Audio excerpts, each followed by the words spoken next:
सभी सखियों सहेलियों और सखाओं को रेडियो सखी ममता सिंह का नमस्कार। दोस्तों, आज है सखी सहेली की वर्षगांठ। 2003 में शुरू हुआ था ये कार्यक्रम और इस कार्यक्रम का सफर इतना सुरीला रहा, इतना लोकप्रिय रहा कि आज भी लोग इसे बहुत प्यार देते हैं।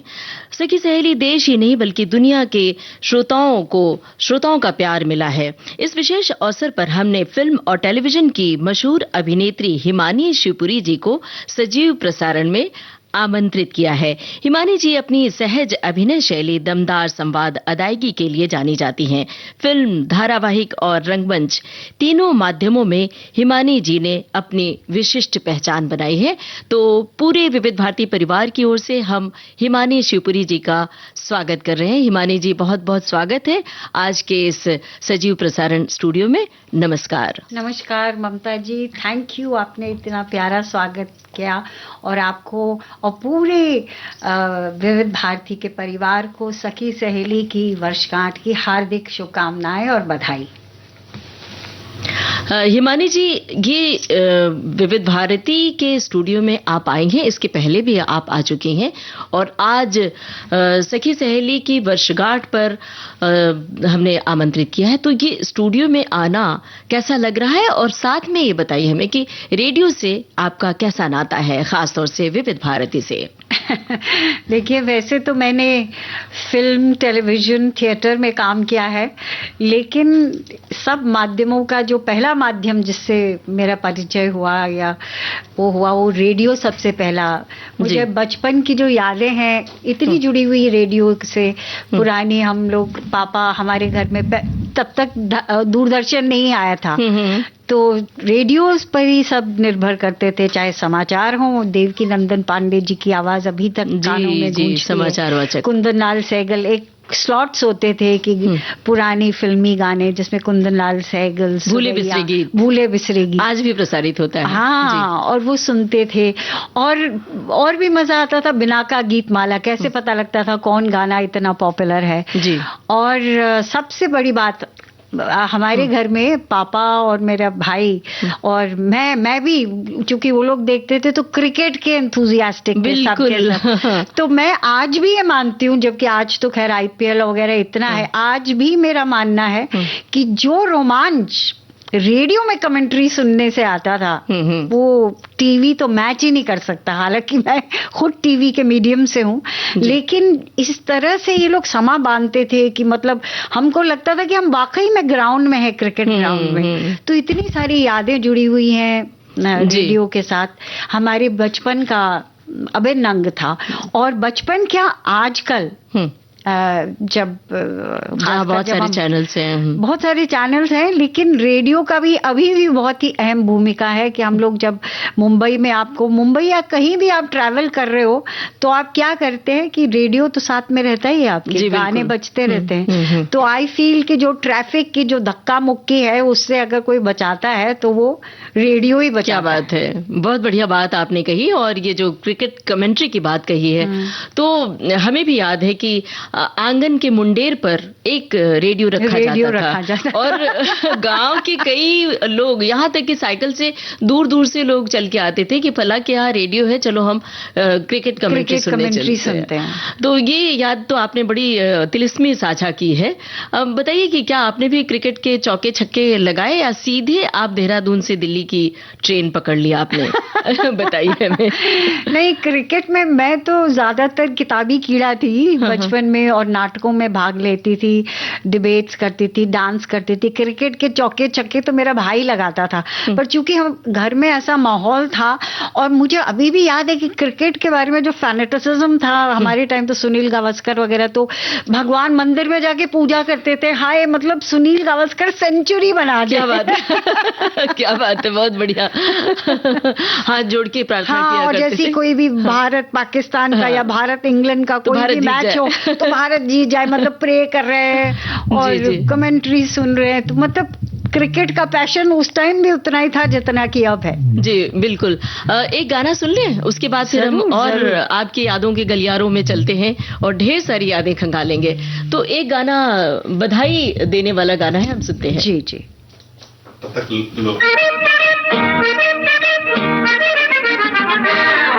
बधाई हो बधाई जन्मदिन की तुमको, बधाई हो बधाई जन्मदिन की तुमको, जन्मदिन तुम्हारा मिलेंगे लड्डू हमको, जन्मदिन तुम्हारा मिलेंगे लड्डू हमको, बधाई हो बधाई जन्मदिन की तुमको, बधाई हो बधाई जन्मदिन की तुमको।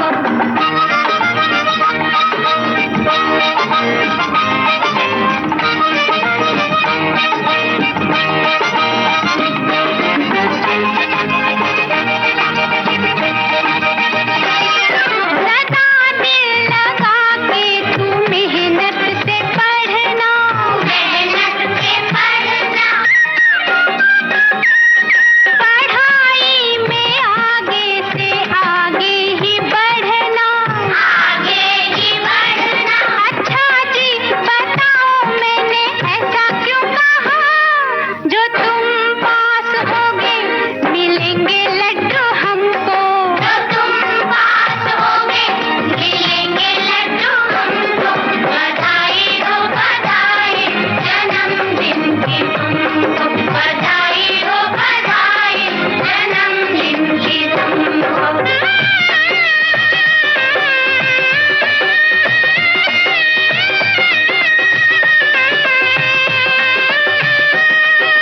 बड़े होके लाना हमारी तू भाभी, हमारी तू भाभी,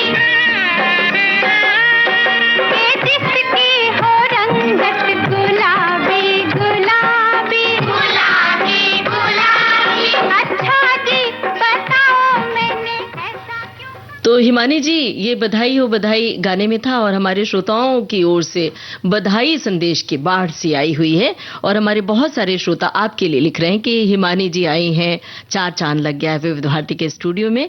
और आपको कैसा लग रहा है?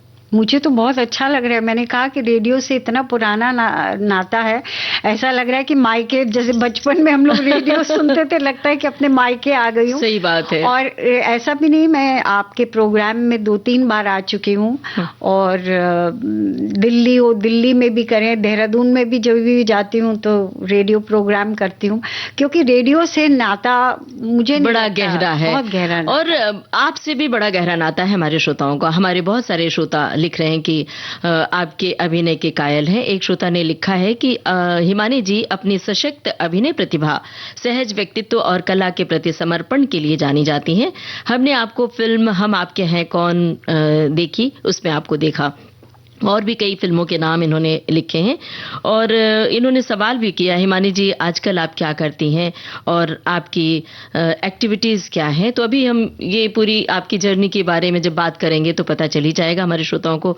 और हमारे श्रोता ने लिखा है कि सखी सहेली बहनों का त्यौहार है आज तो, और इसमें भाई का प्यार भी है तो सखा भी शामिल है। निश्चित रूप से इस प्रोग्राम को सखाओं का प्यार भी इस प्रोग्राम को मिलता है और हमारे सखा बहुत लंबी तादाद में सुना करते हैं। एक श्रोता ने लिखा है कि कभी उलझा सखी सहेली, हे सखी सहेली, कभी उलझा तो कभी सुलझा देती हो जीवन की हर पहेली, तभी तो कहलाती हो नित नवेली, किशोरी युवती से लेकर प्रौढ़ा वृद्धा की हर मुश्किल का हल यूं ही पल में कर देती हो सफल, तभी तो तुम हो सबकी प्यारी न्यारी दुलारी सखी सहेली। बहुत बातें लिखी हैं हमारे श्रोताओं ने, लेकिन अब हिमानी जी आई हैं तो हमारे मन में भी सवाल और बातों का ज्वार सा आया हुआ है। तो चलिए आपको हम उत्तराखंड की ओर ले चलते हैं। ये देहरादून से आपने दिल्ली का सफर कैसे तय किया, और गर्मी की छुट्टियां, इस समय गर्मी बहुत तेज है पूरे देश भर में, तो गर्मी की छुट्टियों के बारे में बताइए, क्या नॉस्टैल्जिया होता है जब आप गर्मी की छुट्टियों में रेडियो सुनते हैं, आइसक्रीम और वो इक्कड़ दुक्कड़ का खेल, वो बचपन के संसार में आप गोते लगाइए और साझा कीजिए कुछ यादें। बचपन में तो मुझे याद है कि गर्मी, सिंस मैं देहरादून से हूँ तो देहरादून का मौसम अभी भी वैसे बहुत अच्छा है कि जहाँ 2-3 दिन गर्मी होती है तुरंत बारिश आ जाती है, तो बहुत ही प्लेजेंट वेदर है कि जी। और हम लोग जब गर्मियां होती थी तो स्विमिंग पूल में ही पड़े रहते थे। और पापा पहाड़ी थे तो हमको देहरादून वैली में बहुत सारी नदियां हैं, गंगा जमुना तो है ही, हमने जमुना में राफ्टिंग भी करी है, गंगा में भी नहाने जाते थे। लेकिन ज्यादा दूर नहीं, करीब 20-25 मिनट में एक लक्ष्मण झूला, वो होता लक्ष्मण झूला तो ऋषिकेश में, लक्ष्मण सिद्ध होता था और सॉन्ग रिवर होती थी, तो हम लोग नदियों में जाके नहाते थे। पापा तो सीधे, हमने स्विमिंग पूल में भी था क्योंकि पापा डून स्कूल में पढ़ाते थे तो वहाँ स्विमिंग पूल था, लेकिन हम लोग नदियों में भी, मतलब प्रकृति से जुड़ाव बहुत जुड़ाव था। और जब गर्मियों की छुट्टियां होती थी तो पापा मसूरी ले जा लेते थे, और तब हम पैदल चल के, अब तो खैर कार से जाते, पैदल चल के देहरादून से मसूरी जाते थे, क्योंकि पहाड़ी रास्तों में बड़ा घुमाव होता है तो बहुत चक्कर आते हैं, मोशन सिकनेस होती है, तो हम लोग प्रेफर करते थे और पापा लेके जाते थे हमको पैदल रास्ते से। बीच में रास्ते में रुकते थे, चाय और पकौड़ी खाते थे, फिर मसूरी पहुंचते थे। एक बहुत फेमस दुकान थी। और बाद में तो खैर जब कार या उससे तभी भी एक वो टोल आता था, टोल टैक्स होता है, वहाँ की पकौड़ियाँ बड़ी पसंद है, और पहाड़ी पकौड़ियाँ बहुत अच्छी होती, चाय और पकौड़ी, तो वो खा के हम लोग मसूरी जाते थे। और मसूरी में भी बड़े एडवेंचरस थे, मेरे पापा भी एडवेंचरस थे, भाई भी, और मैं भी लगभग लड़का ही थी, तो हम लोग गन हिल पैदल चलते थे। और जब हम कैमल्स बैक में भी रहते थे, मसूरी का एक तो माल रोड है और कैमल्स बैक, तो हम ऊपर चढ़ने के, मैं और मेरा भाई ना बहुत शैतान थे, ऊपर चढ़ने के नए नए रास्ते ढूंढते थे इधर से, मतलब एक्सप्लोरर्स थे हम, अपने को सोचते थे कि हम बहुत बड़े एक्सप्लोरर हैं। लग नहीं रही कि आप शैतान थी, बहुत सीधी सादी लग रही है देखने में। बहुत शैतान थे, मतलब हम लोग स्विमिंग पूल में पड़े रहते थे जब देहरादून में होते थे, और मतलब और क्या करते थे, और बच्चों को एक छत से, जैसे पेड़ों में, दून स्कूल बहुत ही हरा भरा और बहुत सुंदर सुंदर पेड़ है वहां पर, क्योंकि एक बार वो FRI का भी पार्ट होता था, फॉरेस्ट रिसर्च इंस्टीट्यूट का, इतने खूबसूरत पेड़ हैं, तो हम लोग पेड़ों में चढ़े रहते थे बंदरों की तरह, मतलब ज्यादा मतलब मैं ये सोचती हूँ कि हमारा बचपन इतना अच्छा बीता। और आजकल के बच्चों को देखती हूँ तो इतनी दया आती है कि वो बेचारे फोन पे, मोबाइल पे, या अपने कमरे में या टीवी में, हम बिल्कुल पहाड़ चढ़ रहे हैं, नदियों में तैर रहे हैं। क्या बात है। बंदरों की तरह पेड़ों में, आम, आजकल के बच्चों ने, आप लोग को मतलब या तो ठेले पे फ्रूट्स दिखते हैं या आप सुपर मार्केट या ऐसी जगह जाए, हमने तो पेड़ से तोड़ के लीची, आम, जामुन, अमरूद खाए हुए हैं, उसका मजा ही कुछ और था। बिल्कुल, तो हमें लगता है कि आपकी बातें हमारे श्रोता सुन रहे हैं तो खास तौर से नई पीढ़ी कुछ तो सीखेगी, क्योंकि बंद कमरों में जो उन्हें आनंद मिलता है, बंद कमरों से बाहर निकलें तो आज भी वो आनंद ले सकते हैं। आपने एक बात कही कि आप लड़कों की तरह रहती थी और बहुत बिंदास, बेबाकी से जीती थी, तो हमारी बहुत सारी सखियां गांव में रहती हैं, कस्बों में रहती हैं, उनके लिए कुछ कहिए कि कितना मुश्किल रहा होगा उत्तराखंड से दिल्ली जैसे महानगर में आना आपके लिए, अपने माता पिता को समझाना, तो कुछ संदेश दीजिए, बताइए। मैं रंगमंच करती थी, लेकिन क्या था उस टाइम, मतलब 50 साल पहले कोई सोच भी नहीं सकता था कि आप थिएटर को, और आजकल तो इतने सारे लोगों के पास साधन भी है, और दूसरी इतनी सारी वो है, क्या कहते हैं कि ओपनिंग्स है, आप ये भी कर सकते हैं, वो भी कर सकते हैं। लेकिन हमारे टाइम पे सिर्फ 2 ही थे कि जो पढ़ने में होशियार होता था वो साइंस लेता था, और जो थोड़ा सा पैदल था दिमाग में वो आर्ट्स में जाता था। तो मैं होशियार थी तो मैं साइंस, और साइंस का ये ISC में वन ऑफ द टॉपर्स थी। मैंने BSc किया, MSc किया, लेकिन रंगमंच करती थी। तो जो मजा रंगमंच में आता था ना, वो साइंस का बड़ा ड्राई था। MSc का मतलब 9 से 5 बजे क्लास और लैबोरेटरी में, और जो शाम को व्यावसायिक रंगमंच करती थी, शाम को जो थिएटर करती थी उसमें बड़ा मजा आता था। लेकिन आप सोचिए उस टाइम तो उत्तराखंड भी नहीं बना था, वो यूपी था, उत्तर प्रदेश था, उत्तर प्रदेश था। तो कोई सोच भी नहीं सकता था कि आप रंगमंच में, मैं तो रंगमंच ही देखा, फिल्म तो खैर बहुत बुरा मानते थे। मुझे याद है कि हमारे प्रिंसिपल थे स्कूल की, मिस्टर मार्टिन, ज्यादातर ब्रिटिशर्स ही थे लून स्कूल में। तो मिसेस मार्टिन मुझसे कहती थी, Himani you should go into films. तो मैंने कहा नहीं नहीं, हमारा नॉर्थ में एक बड़ा वैसा आइडिया था, फिल्म्स बिल्कुल नहीं। मैं 50-55 साल पहले की बात कर, अलग ही दुनिया थी। हाँ, नहीं सोच ही नहीं सकते थे जी। तो खैर मैं आपको बता रही थी कि थिएटर में रुचि थी, और मैं एमएससी कर रही थी और एक नाटक कर रही थी मैं, ब्रेख्त का 3 पेनी ओपेरा। इतने में एनएसडी, राष्ट्रीय नाट्य विद्यालय के कुछ स्नातक आए, कुछ छात्र आए। तब पता चला कि एनएसडी भी ऐसी एक संस्था है हिंदुस्तान में। उस टाइम एनएसडी थी, अब तो काफी सारे स्कूल्स खुल गए, मध्य प्रदेश में खुल गया है, कलकत्ता पुणे में है, और पुणे में है, और लखनऊ में भी अब खुल गया है भारतेंदु नाट्य अकादमी।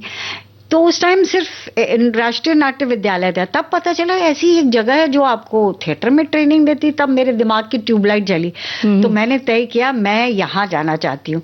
उसी दौरान मेरे, क्योंकि मैंने आपसे कहा था कि मैं पढ़ने में होशियार थी, तो मुझे एमएस अब्रॉड करने की स्कॉलरशिप मिली।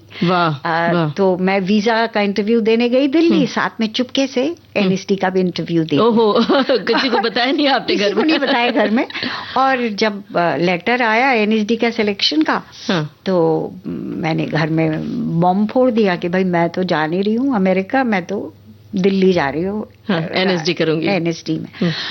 तो उसमें मतलब पूरा छोटे शहरों में तो हर एक कोई एक दूसरे को जानता है, और मुझे तो खैर मैं सबकी लाडली थी कि पढ़ने में होशियार थी, डिबेट करती थी, डांस करती थी, प्लेज करती थी, और अभी मुझे स्कॉलरशिप मिली थी। उस टाइम बहुत बड़ी बात थी, अमेरिका पढ़ने जा रही है लड़की को स्कॉलरशिप मिली है। तो सब कहती कि भटजी की नौनी पहाड़ी शब्द है लड़की का, बेटी का, भटजी की नौनी तो बहुत होशियार है। अब जैसे लोगों को पता चला भटजी की नौनी, तो वहां जा रही, सबने करे भटजी की नौनी तो पागल हो गई, बताओ इसको समझाओ। मेरे पापा के पास आए कि भटजी आप समझाओ, इसका लड़की का दिमाग खराब हो रहा है, इतना अच्छा इसका करियर, इसको स्कॉलरशिप मिली है। और मेरे सारे रिश्तेदार, उत्तर प्रदेश में नाटक का पर्यायवाची था नौटंकी। तो मुझे सब बोल रहे क्या तू नौटंकी करेगी, भांड, ये तो भांड कहते थे, भांडगिरी करेगी, बहुत बुरा।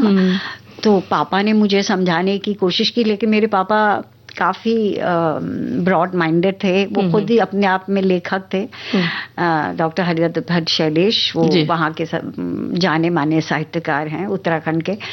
तो पापा ने समझाने की कोशिश की कि बेटा तू अमेरिका हुआ हो, अगर तुम में वो रहा, मतलब बाद में आके कर लेना, शौक है ना तुम्हारा। तो मैंने पापा से एक बात कही, पापा देखो हो सकता है 40 साल, अब तो मैं सोचती हूँ, बड़ी हंसी आती कि मैंने ऐसी कि मैं 40 साल की हो जाऊंगी, पापा मेरे पास बहुत पैसा रहेगा, लेकिन मेरे दिल में ये मलाल नहीं होना चाहिए कि मैंने जो सपना देखा वो मैं पूरा नहीं कर पाई। तो मेरे पापा फिर कुछ नहीं बोले, मम्मी वगैरह सब मेरे रिश्तेदार सब खिलाफ, मेरे पापा खुद मुझे एनएसडी लेकर गए। क्या बात है। वहाँ मेरा एडमिशन कराया और वहाँ से मेरा करियर चेंज हो गया। 3 साल की ट्रेनिंग, फिर वहाँ रेपर्टरी ज्वाइन करके, रेपर्टरी इसलिए ज्वाइन करी कि वापस तो आ नहीं सकती थी, कि अपने पैरों पे खुददारी, 250 की स्कॉलरशिप से, मैंने कहा घर से एक पैसा नहीं मांगा, क्योंकि सबके खिलाफ 250 की स्कॉलरशिप मिलती थी। उसके बाद मैंने रेपर्टरी ज्वाइन किया, वापस तो नहीं आ सकती थी, कैसे करें, क्योंकि उस टाइम भी वो था उत्तर प्रदेश, ऐसा माहौल नहीं था कि आप अपना आजीविका उससे चला सके थिएटर से। तो मैंने एनएसडी रेपर्टरी ज्वाइन किया, 600 रुपए पहले मिलते थे, उसके बाद 1000, 2000, 3000 हाईएस्ट जो होता था, एक ग्रेड। उसमें बहुत बड़ी रकम थी, बहुत बड़ी रकम, उसी में गुजारा करती थी और थिएटर करती थी। तो ऐसे में ये मेरा सफर रहा दिल्ली से, मतलब देहरादून से दिल्ली तक का, और बहुत ही प्रेरणादायी सफर रहा। हमें लगता है हमारी जितनी सखियां सुन रही हैं, जब कई बार वो उदास होती हैं और वो परेशान हो जाती हैं, तो उस समय उन्हें इस बात से इंस्पायर होना चाहिए। अब हिमानी जी, यहाँ पर हम ले रहे हैं एक छोटा सा ब्रेक। गाना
कोई बात नहीं।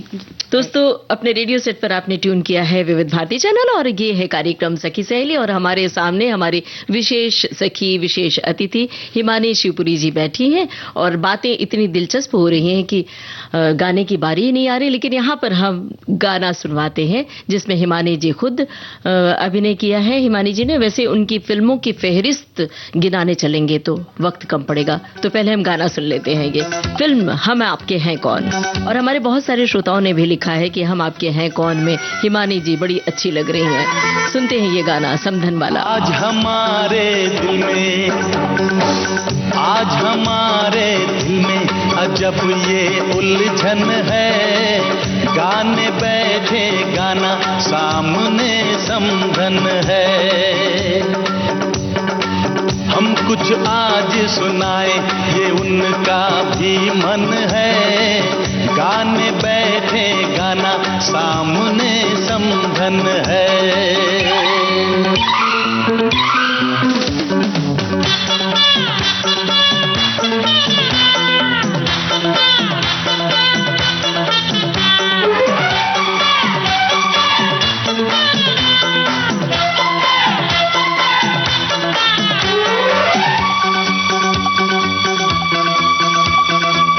कानों की बालियां चांद सूरज लगे,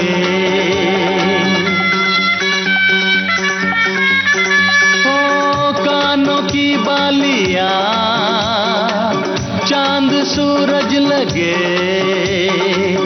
ये बनारस की साड़ी खूब सजे, राज की बात बताएं, राज की बात बताएं, समधी जी घायल हैं, आज भी जब समधन की खनकती पायल है। राज की बात बताएं, समधी जी घायल हैं, आज भी जब समधन की खनकती पायल है।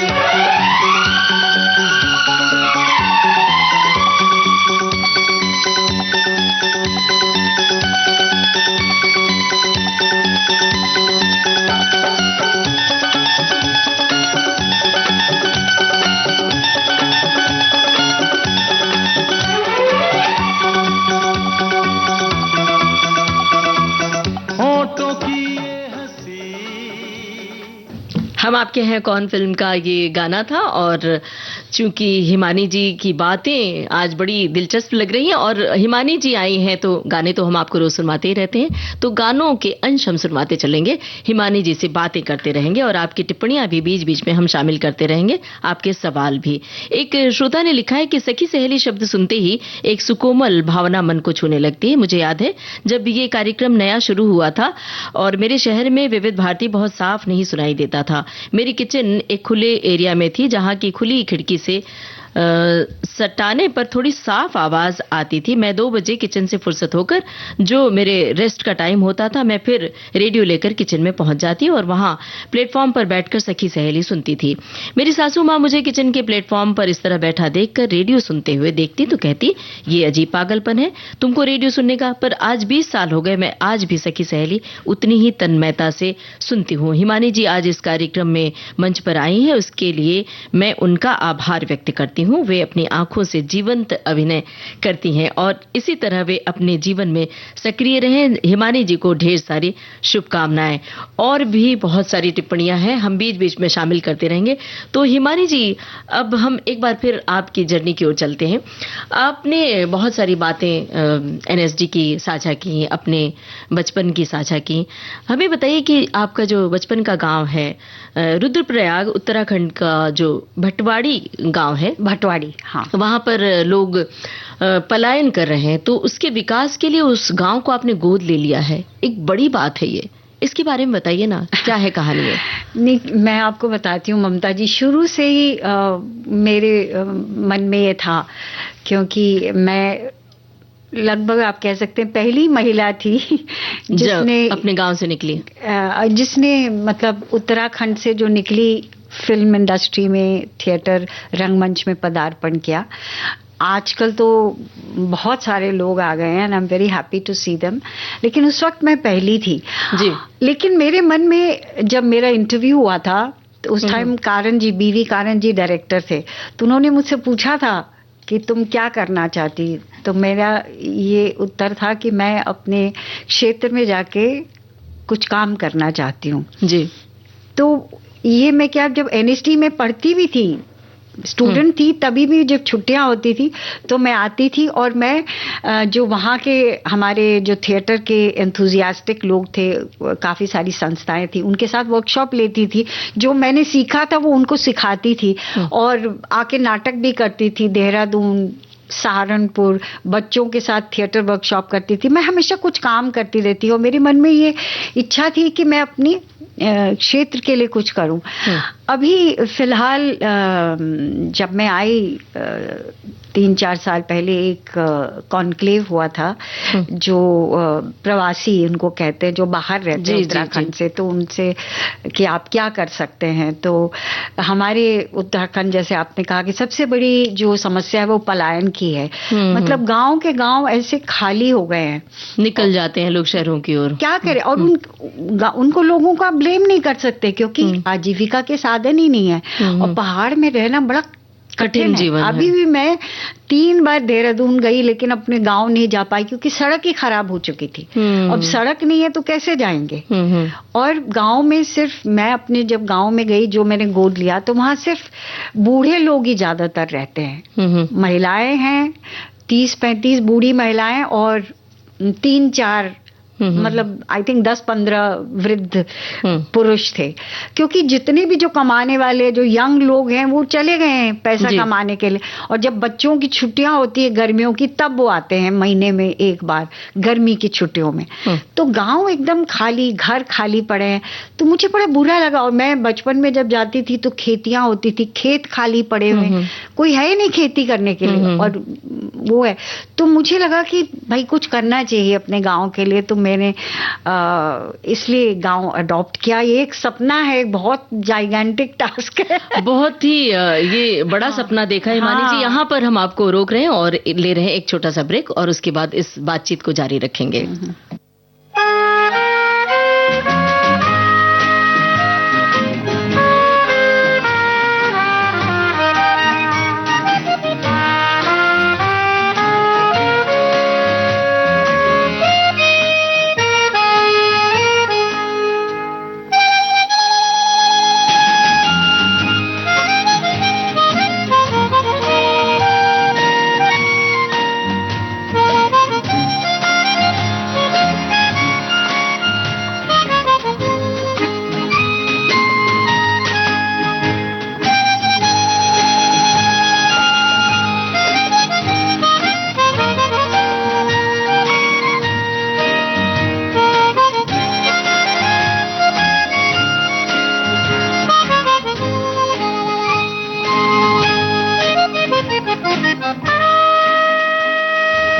आप सुन रहे हैं विविध भारती, और आज है विशेष सखी सहेली 2 जून, सखी सहेली कार्यक्रम की वर्षगांठ, और हमने आमंत्रित किया है जानी मानी अदाकारा हिमानी शिवपुरी जी को। हिमानी जी, आप बता रही थी अपने उस गांव के बारे में जो अडॉप्ट किया है आपने, गोद लिया है। ये बहुत बड़ी बात है, बहुत बड़ी घटना है, तो वो बताइए फिर क्या हुआ। हाँ, तो मैं फिर काफी साल के बाद जब गांव में गई, इस मतलब घूमने के इरादे से नहीं, ये कि मैं क्या कंट्रीब्यूट कर सकती हूँ, तो मैंने सब औरतों से मुलाकात की कि क्या है। तो मैंने उनसे पूछा, भाई खेत क्यों खाली है, क्या प्रॉब्लम्स है। तो एक महिला ने मुझे बताया कि दीदी जी, दीदी बुआ जी ऐसे ही बोलते हैं गाँव में ना, कि मतलब मेरे को बुखार हुआ तो मुझे सीधा देहरादून, 5-6 घंटे लगते हैं। देहरादून पहाड़ी रास्ता है, कभी सड़क सही रहती है नहीं रहती है। आप लोगों ने कुछ इंटरनेट में और उसमें सोशल मीडिया में फोटोज भी देखे होंगे, कोई बीमार पड़ रहा है तो चारपाई में लेकर जा रहे हैं। बल्कि मैंने अभी एक सीरीज भी करी है, वेब सीरीज, उसमें कि चारपाई में जा रहे हैं क्योंकि साधन ही नहीं है कुछ। तो कि मुझे देहरादून आना पड़ा बुखार आने के चक्कर में, तो मुझे बड़ा दुख हुआ होगा फिर आपको।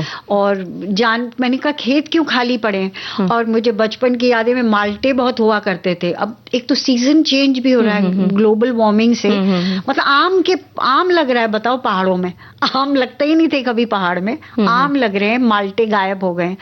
और श्रोते ज्यादातर हमारे गांव का श्रोता तो शुक्र है चल रहा है, लेकिन काफी सारे श्रोते भी सूख गए हैं। तो और बंदर का, भालू का, ये सब का मिनेस है। वो सब ये लोग कहते हैं हम कुछ भी उगाते हैं, दीदी जी बुआ जी कुछ भी उगाते हैं सब खा जाते हैं। भालू आते हैं, बंदर आते हैं उखाड़ के, लंगूर आते हैं, चूहे होते हैं। तो क्या हो करे। तो फिर मैंने लोगों से पूछा जो वहाँ पे कृषि जो करते हैं, तो कहते हैं कि इनको बीज दे सकते हैं आप, जैसे हल्दी हो गई, अदरक हो गई। तो मैंने ये मुहैया गांव के लोगों को दिलवाए हल्दी और अदरक, वो उन्होंने उगाया, अच्छी फसल हुई। और एक मैंने कोशिश की कि एम्बुलेंस भी जाए किसी तरह से, तो ताकि बड़े खुश हुए। मतलब उनको लगा कि आसपास के गांव के लोग भी आ गए, कोई अपना बीपी टेस्ट करा रहा है, कोई शुगर टेस्ट करा रहा है।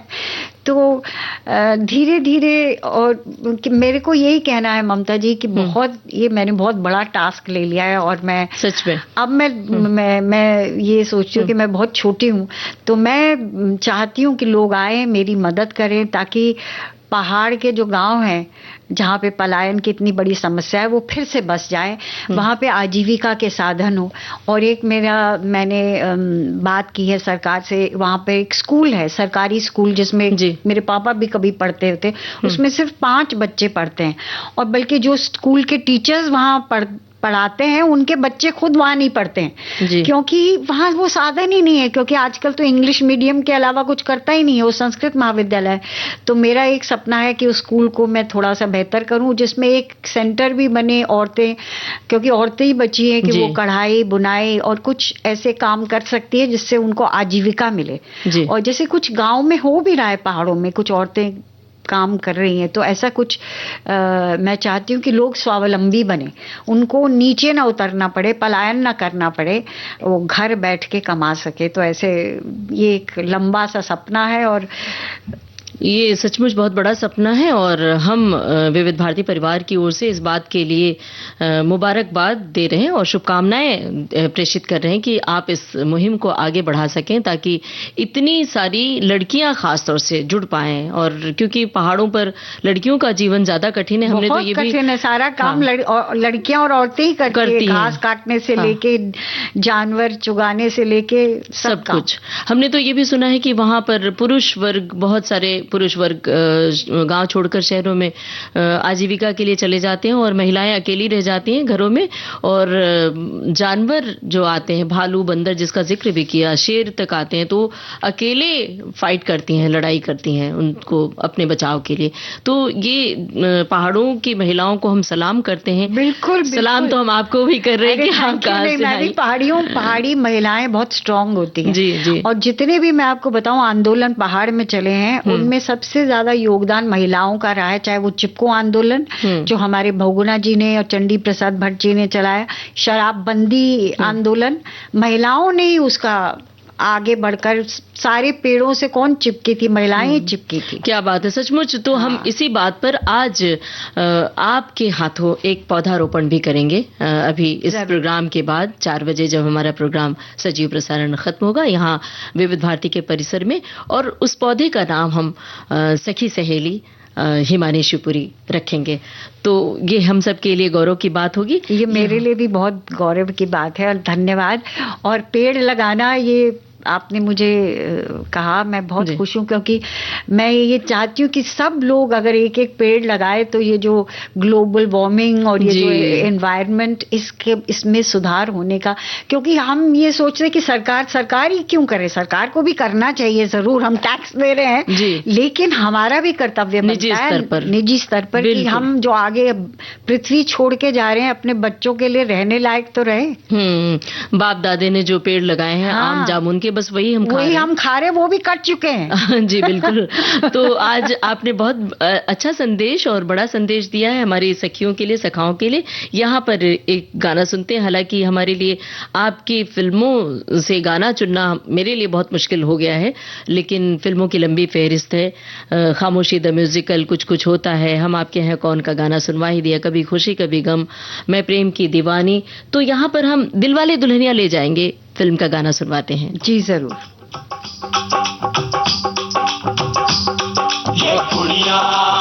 बस इस पर्दे पर हिमानी जी को देखिए और महसूस कीजिए।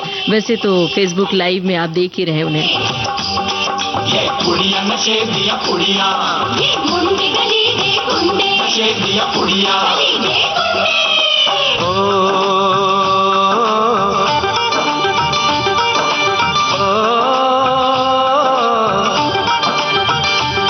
मेहंदी लगा के रखना, डोली सजा के रखना, मेहंदी लगा के रखना, डोली सजा के रखना, लेने तुझे ओ गोरी आएंगे तेरे सजना। मेहंदी लगा के रखना, डोली सजा के रखना, ओहो ओहो।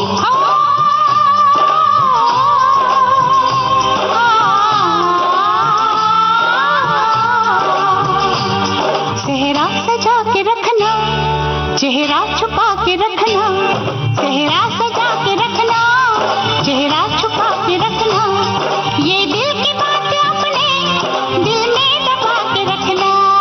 सेहरा सजा के रखना, चेहरा छुपा के रखना, मेहंदी लगा के रखना, डोली सजा के रखना।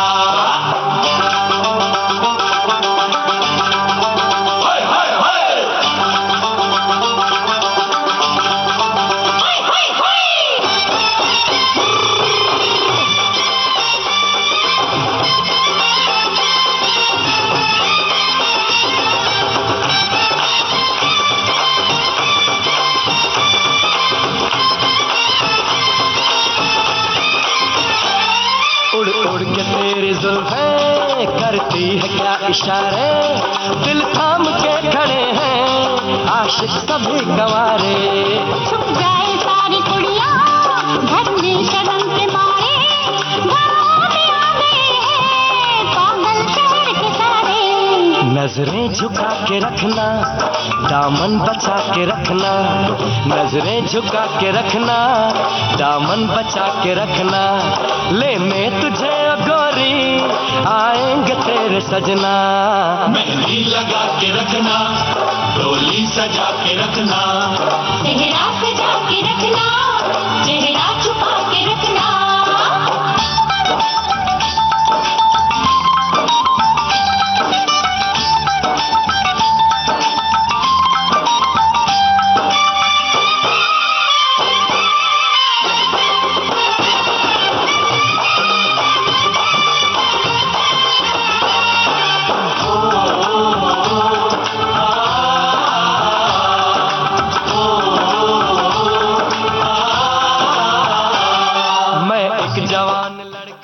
विविध भारती से ये है विशेष सखी सहेली कार्यक्रम, और हिमानी जी के अभिनय यात्रा बहुत बड़ी और बहुत समृद्ध है और मुकम्मल है। बहुत सारे श्रोता भी सवाल पूछ रहे हैं, हम याद दिला रहे हैं हिमानी जी को। हमराही की देवकी भौजाई बहुत मशहूर हुई थी, देवकी भौजाई से यहाँ तक कि लोग अपने घरों में नाम रखने लगे थे। भाभी को भौजाई, देवकी भौजाई, है ना, याद है आपको? जी जी बिल्कुल। और ससुराल सिमर का रज्जो द्विवेदी, मिसेज कौशिक की 5 बहुएं, मिसेज लाजवंती और राधा जी, सुलक्षणा, हसरते की सुलक्षणा, जाने कितने किरदार आपने निभाए हैं। तो हमारे श्रोताओं की ओर से सवाल है कि आपको कौन सा वाला किरदार ज्यादा अच्छा लगता है? देखिए ये तो बहुत ही कठिन सवाल है, क्योंकि ये ऐसा है कि क्योंकि मैंने तो 250 से ऊपर फिल्में करी है, तो मैं गांधारी का ही एग्जाम्पल दूंगी, क्योंकि आजकल तो पहले तो 10-12 बच्चे होते थे, फिर आजकल तो एक भी होता है, मुश्किल से 2। तो गांधारी से कोई पूछता कि कौन सा तुम्हें सबसे प्रिय है, ऐसे मैंने जितने भी किरदार किए हैं वो सब मुझे प्यारे हैं, क्योंकि जैसे माँ को अपने बच्चे, क्योंकि हमारे क्रिएशन होता है, लेकिन जैसे कि आपने अभी जिक्र किया देव की भौजाई, इसलिए कुछ खास, कुछ किरदार, सारे किरदार बहुत प्यारे हैं, लेकिन कुछ किरदार जैसे कि देव की भौजाई, क्योंकि वो पहला किरदार था। क्योंकि मैं आपको एक छोटा सा इंसिडेंट बताती हूँ कि मैं जब दिल्ली में थिएटर करती थी ना, तो NSD रेपर्टरी वो गवर्नमेंट जॉब था ना, तो वो नॉर्मल टाइमिंग वो ही होता था 9 to 5, और जब शोज होते थे हमारे प्लेस, तब हम शाम को प्ले करके लेट लौटते थे। नहीं तो चार्टर्ड बसेस, अब गरीब जो स्ट्रगलिंग आर्टिस्ट होते, थिएटर पैसा नहीं होता, तो जमुना पार रहते थे मयूर विहार में। आजकल तो मयूर विहार एशियाड के बाद बड़ी पॉश कॉलोनी बन गई है, तो उस टाइम वो थी स्ट्रगलर्स की। तो मैं चार्टर्ड बस से जाके मंडी हाउस आती थी, और शाम को जैसे होता था ऑफिस वाले लोग जाते थे, तो जैसे बैठे रहते, अब रोज देख रहे हैं मंडे टू फ्राइडे महिला आ रही है, तो ऐसी जैसे बात हो रही कि आप क्या करती हैं, तो मैं बोलती थी थिएटर करती हूँ। तो लोग बोलते हैं नहीं वो तो ठीक है, लेकिन वैसे क्या करते हैं, आदमी ये औरत रोज सुबह कुछ तो करती होगी। लेकिन जब मैंने हमराही किया देव की भौजाई का, तब मुझे किसी को बताने की जरूरत नहीं पड़ी कि मैं क्या करती हूँ, कि पहले से ही लोग बोलने लगे अरे देव की भौजाई, क्योंकि हम कैरेक्टर आर्टिस्ट ना, हम लोग कैरेक्टर के नाम से हमको जानने लगते हैं। और जो लोग उस टाइम देखते थे, आज भी कुछ लोग जो बुजुर्ग लोग, आजकल के यंग लोग ने तो नहीं देखा दूरदर्शन के टाइम पे, पर उन्हें आज भी देव की भौजाई याद है। और वो मैं NSD से फ्रेश निकली थी, तो इतनी मेहनत से वो तैयार किया था कि वो कैसे बात करेगी, कैसे। मैंने थोड़ा सा राजस्थानी पुट डाला था, मुझे तो नहीं पता था, पर मेरे हस्बैंड जयपुर रह चुके थे, तो रोज मैं उनको परेशान करती थी अपनी स्क्रिप्ट ले जाके कि इसमें राजस्थानी पुट डालो, क्योंकि वो थोड़ी पढ़ी लिखी कम थी। तो मैंने डायरेक्टर के साथ बात करके, प्रोड्यूसर के साथ, कि जो पढ़े लिखे कम होते तो उनकी जो अपनी रीजनल भाषा है वो आ जाती है, और वो किस तरह से आंखें, खूब मेहनत से तैयार किया। वैसे तो जो भी मैंने रोल किया पूरी मेहनत से किया, लेकिन उससे मुझे पहली बार ख्याति मिली थी। ऐसी अगर कहें तो हम आपके कौन, क्योंकि वो मेरी पहली बड़ी कमर्शियल फिल्म थी, तो वो भी मेरा फेवरेट है। वैसे तो मैंने कहा सारे कुछ होता है, और कुछ होता है कि रिफत भी, और दिलवाले दुल्हनिया की भी रज्जो बुआ बहुत फेमस है, हीरो नंबर 1 की बुआ, और परदेश की बुआ, और बंधन, बहुत सारे किरदार। उमराव जान में भी आपने काम किया, उमराव जान में भी काम किया, और ये मेरा जो धारावाहिक आपने सब बोला, वो सुलक्षणा, उस टाइम जो मैंने रोल किया था हसरते में, जी तभी आया था, बहुत बोल्ड कैरेक्टर था उस टाइम का, सुलक्षणा, और ससुराल सिमर का की जो था। और इन दिनों मेरा एक धारावाहिक चला 7 साल, हप्पू की उल्टन पलटन, जी, वो बहुत किरदार कटोरी अम्मा, वो भी बहुत लोगों ने आज तक उसको सराहा है, पसंद किया है। तो मैं बहुत खुशनसीब हूँ इस मामले में कि मैंने अलग अलग किस्म के रोल किए, चाहे वो फिल्म थिएटर में तो खैर करे ही हैं, लेकिन फिल्मों में बहुत मुश्किल होता है कि आप मैच्योर हैं तो आप माँ के रोल कर रही हैं, और एक तरह के रोल होते थे। लेकिन मैं बड़ी इस मामले में लकी हूँ कि मैंने माँ का रोल भी किया। तो बंधन में जो मेरी माँ है, और मुझे कुछ कहना है, या मैं प्रेम की दीवानी हूँ, या बीवी नंबर 1 की माँ, ये बिल्कुल अलग है। ऐसी बुआ का, आई स्टार्टेड विद बुआ या चाची जान, तो बुआ का कैरेक्टर हीरो नंबर 1 में बुआ इज वेरी डिफरेंट फ्रॉम परदेश की बुआ, या अपने DDLJ की बुआ। तो इस मामले में मैं, क्योंकि मैं कॉमेडी भी किया है मैंने, नेगेटिव भी किया है, सीरियस भी किया है जी। और अपने श्रोताओं को हम याद दिला दें कि श्याम बेनेगल की फिल्म सूरज का सातवां घोड़ा, मम्मो कला फिल्म है। इसमें आपने बहुत सशक्त अभिनय किया है, और हमारे श्रोता भी कुछ इसी तरह की बात लिख रहे हैं।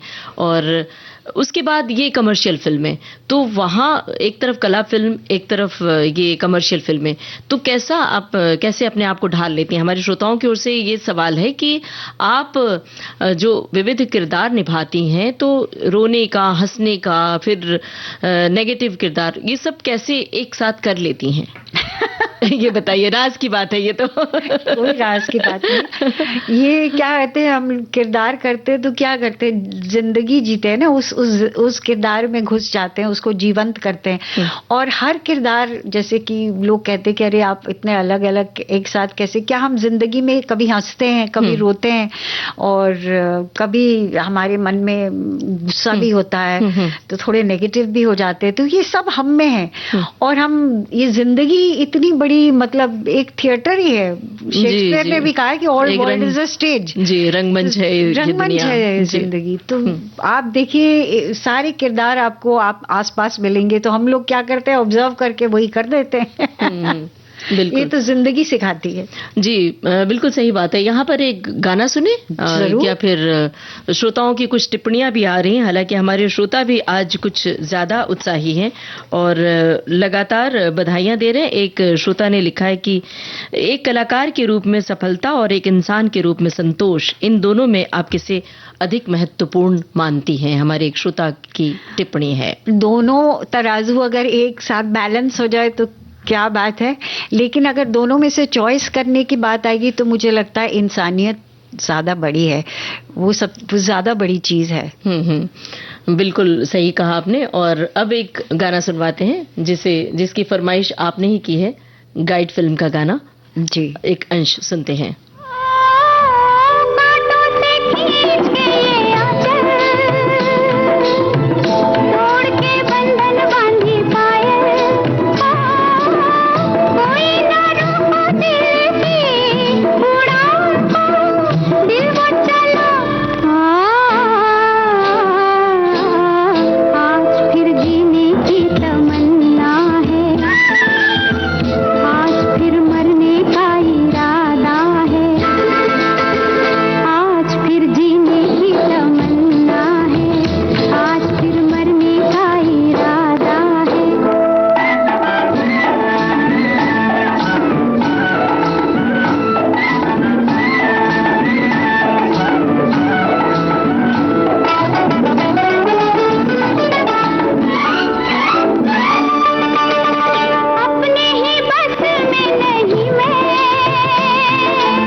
गाइड फिल्म का ये गाना हमने सुनवाया हिमानी जी की चॉइस पर। और हिमानी जी बताइए कि आज की युवा पीढ़ी जो खासकर लड़कियां हैं, महिलाएं हैं, अभिनय के क्षेत्र में आगे आना चाहती हैं, तो उन्हें क्या तैयारी करनी चाहिए? आपने तो भी एनएसडी किया और बिल्कुल छलांग लगा दी आपने, लेकिन उन लड़कियों के लिए कहिए जो गांव में, छोटे शहरों में, कस्बों में रहती हैं, क्या तैयारी करें, कैसे आए? एक तो ये कि मैं कहना चाहूंगी कि जो ये अभिनय की दुनिया है, ये इतनी ग्लैमरस नहीं है जितनी लगती है। ग्लैमर है जरूर, लेकिन आपको प्रिपेयर करना होगा कि इसमें बहुत हार्ड वर्क चाहिए और सिंसेरिटी चाहिए, मेहनत चाहिए, जो कि किसी भी प्रोफेशन में करने के लिए होता है, लेकिन इसमें खासकर बहुत। और टाइमिंग्स, घंटे बहुत है। अभी भी आप देख रहे हैं कि बड़ी बड़ी जो हीरोइन है टॉप पे पहुंच के, दीपिका पादुकोणे 8 घंटे या 6 घंटे के लिए लड़ रही हैं। उनको काम कम मिल रहा है, या मतलब जो लोग दे रहे हैं वो दे रहे हैं, लेकिन लोग एक्सपेक्ट करते हैं काफी सारे लंबे आवर्स होते हैं, और खासकर जो नए लोग आते हैं तो उनके तो बहुत लंबे आवर्स होते हैं, संघर्ष बहुत होता है। तो अगर आप में संघर्ष करने का मादा है, लियाकत है, हाँ, प्रतिभा है, सिंसेरिटी है, सिर्फ ग्लैमर की वजह से मत आइए, क्योंकि ये आसान प्रोफेशन नहीं है। मैं तो सिर्फ यही कहूंगी कि अगर आप में अदम्य प्रेम है अभिनय करने का, या आजकल तो बहुत सारी एस्पेक्ट्स हैं, अभिनय कर सकती हैं, कॉस्ट्यूम डिजाइनिंग कर सकती हैं, कैमरामैन, आजकल औरतें कैमरामैन भी हो रही हैं, साउंड इंजीनियर्स, इतनी सारी विधाएं हैं।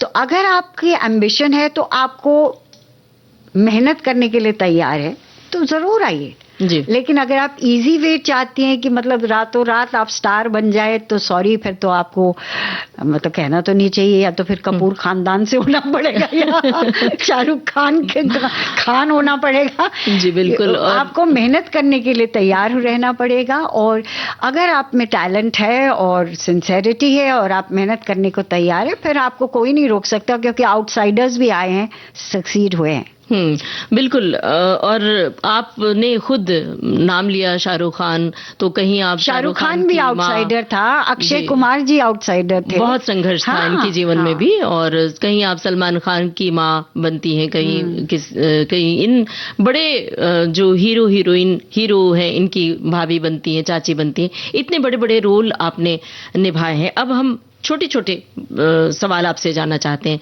बताइए हमें कि एक महिला के रूप में आपको किस तरह के संघर्ष करने पड़े, किस तरह की चुनौतियां झेलनी पड़ी? एक महिला के रूप में मुझे लगता है कोई भी महिला जो घर से बाहर निकलती है तो उसको मर्दों पुरुषों से ज्यादा संघर्ष करना पड़ता है, कि उसको प्रूव करना पड़ता है कि वो सिर्फ एक महिला नहीं है, उसमें टैलेंट है, उसमें अक्ल है। चाहे आप चाहे आपकी फील्ड में हो, चाहे जर्नलिज्म में हो, चाहे टीचिंग में हो, तो महिला को डबल प्रूव करना चाहिए। और लोग तो ये समझते हैं कि मतलब मैं जब क्लास में मुझे अच्छे नंबर आते थे, अच्छा बिकॉज यू आर, लोग ये सोचते हैं अच्छा because you are Himani Bhatt, मैं भट्ट थी तो मतलब आप लड़की हैं, आप देखने में खूबसूरत है, तो इसलिए आपको अच्छे मार्क्स मिल गए।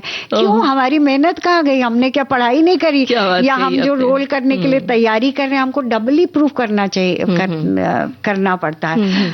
और महिला के साथ और साथ में जिम्मेदारी भी आती है कि महिला कि अगर शादी होती है, शादी तो होगी, और उसके बच्चे होते हैं, तो महिला माँ बनती है, तो उसको घर भी संभालना पड़ता है, बच्चों को संभालना पड़ता है, बाहर का फ्रंट भी संभालना पड़ता है। तो एक ये सब दोहरी तेरी जिम्मेदारी भी निभानी पड़ती है। बिल्कुल। और एक स्त्री की सबसे बड़ी ताकत क्या होती है बतौर हिमानी शिवपुरी? स्त्री की सबसे बड़ी ताकत होती है कि वो स्त्री है, शक्ति का रूप है। बिल्कुल। और अपनी शक्ति को तलाशे, और आपकी इस लंबी यात्रा है, और किसी भी चीज का सामना कर सकती है, वो सब औरतों ने प्रूव किया है। जी। अब गाना सुनवाएं एक? जरूर। कौन सा गाना? खामोशी द म्यूजिकल? जी।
हिमानी जी, बहुत सारे श्रोता कमेंट भेज रहे हैं, तो हम सबके शामिल तो नहीं कर पा रहे हैं, लेकिन जो मिले जुले कमेंट है वो आप तक पहुंचा रहे हैं। एक श्रोता ने लिखा है कि भट्ट जी तो रुद्रपुर डिग्री कॉलेज में भी थे, अब पता नहीं वो आपके परिवार से थे या कोई और थे। और आपने जिक्र भी किया अपने पिताजी का, तो शायद इसलिए उन्होंने लिखा है।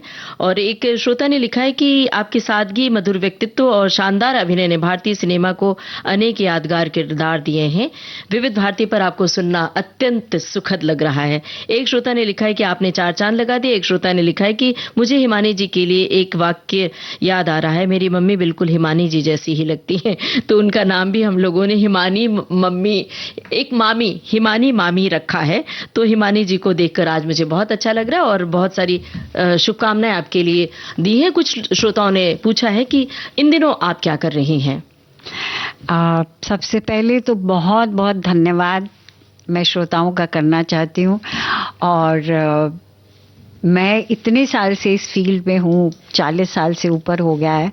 ये सिर्फ आप लोगों का प्यार है, आप लोग का प्यार जो मुझे मिलता है, आज रेडियो के द्वारा मिल रहा है। मैं सड़क पे चलती हूँ, लोग आते हैं और मिलते हैं और मेरी पुराने किरदारों की बात करते हैं, रंगमंच की बात करते हैं जिन्होंने थिएटर। तो ये आपका प्यार है, प्रोत्साहन है, इसी की वजह से मैं आज ये काम कर रही हूँ।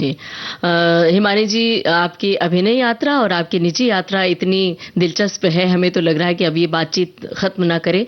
तो बस अब ये आपसे हम वादा करते हैं और आप वादा कीजिए कि आप विविध भारती के स्टूडियो में रिकॉर्डिंग के लिए आएंगी। जरूर जरूर आऊंगी। अब आपने सबके सामने वादा कर दिया, तो हमारा वादा पक्का रहा। अब बिल्कुल वक्त नहीं, अब चलने से पहले हम बता दें कि आज के फेसबुक लाइव की कमान जुबैर खान और तनिष्का नाइक ने संभाली। तकनीकी सहयोग किरण बंग, भावना सिंदल, अनुश्री गुप्ता, समृद्धि नाइक का था। और हमारे उद्घोषक साथी मंदाकिनी जोशी, जयंत पात्रिकर, यूनुस खान और हमारी बहुत सारी सखियां, सहेलियां जो नियमित रूप से इस कार्यक्रम में शामिल होती हैं। इस कार्यक्रम की प्रस्तुतकर्ता अनुश्री पाठक, कार्यक्रम प्रमुख श्री संतोष जाधव की प्रेरणा और सहयोग से ये प्रसारण सफल हुआ।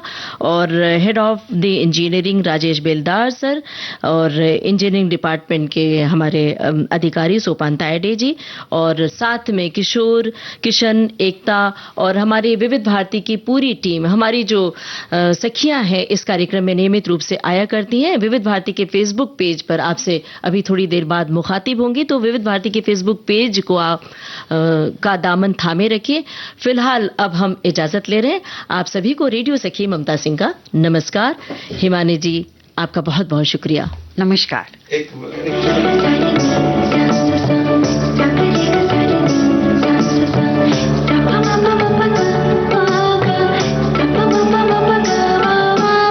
सखी सहेली।